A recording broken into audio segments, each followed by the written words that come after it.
The last two buildings in the Riverside complex that once bore the president's name have voted to remove it.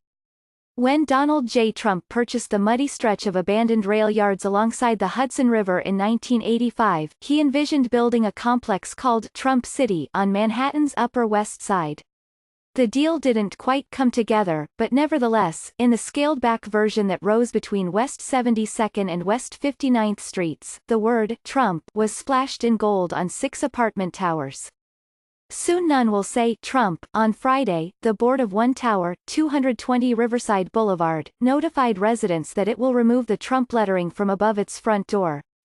This decision comes one day after the only other remaining Trump Place building, 120 Riverside Boulevard, said it planned to remove the name. In doing so, both towers, 220 and 120, join the 4 other neighboring buildings in the complex that have, since 2016, each moved to wipe the president's name from their facades, erasing Mr. Trump from the pocket of Manhattan he once imagined would be his own eponymous city.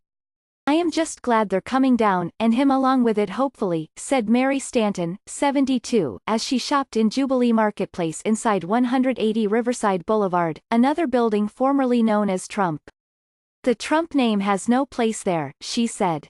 On Friday, at least one resident popped out of 220 to take photographs of the glittery letters still on the building before they disappear. The news of the latest removal came in an email from the condominium board of 220, sent out on February 22, and first reported by the Washington Post, which said that 83% of the building had voted on the issue. Of the 83% that voted, 74.7% voted to remove the signage, and 25.3% voted not to remove the signage. The Post quoted the email as saying, "Over the next several weeks, we will select a company to carry out the required work to remove the name." The day before, the condo board of 120 Riverside Boulevard made a similar emailed announcement, but the decision was by a smaller majority, 55%, according to the Post, which also broke the news of that decision. Despite the name, the complex is not owned by Mr. Trump, and the various buildings are run by distinct entities. 180, 160 and 140 Riverside Boulevard are rental buildings owned by Equity Residential, a Chicago-based company that acquired them for $809 million in 2005, and contracted with the Trump Organization to use the Trump name.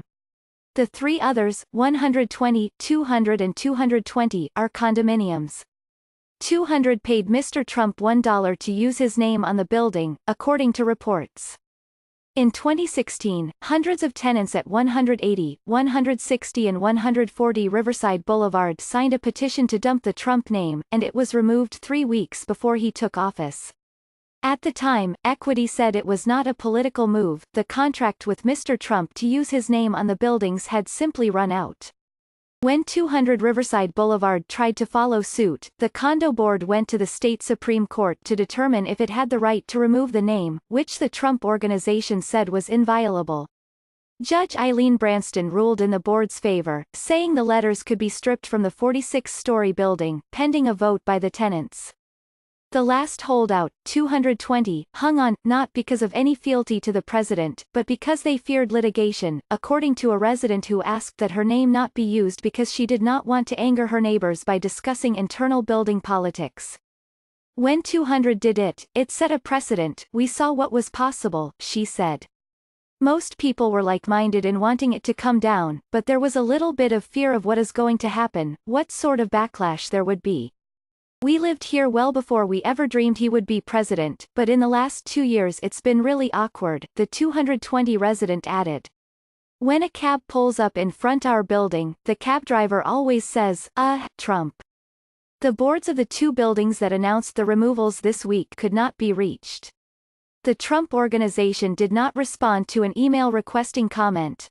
Prices in the city's Trump-branded buildings took a hit after the election, and have not fully recovered. A few weeks ago, Mike Kim, 33, who works in importing and exporting, looked at an apartment in 120 Riverside Boulevard, which still has the gleaming Trump Place sign above the entrance. "It was kind of cheap, so I was interested," he said. "But my girlfriend said, 'Oh, it's a Trump building? I don't know.'" The complex joins a host of other residential buildings and hotels, both in New York and elsewhere, that have ridded themselves of the Trump name. In Soho, after customers, including NBA stars, avoided the Trump Soho Hotel, the Trump Organization came to an agreement to exit from its involvement with the property. It is now the Dominic.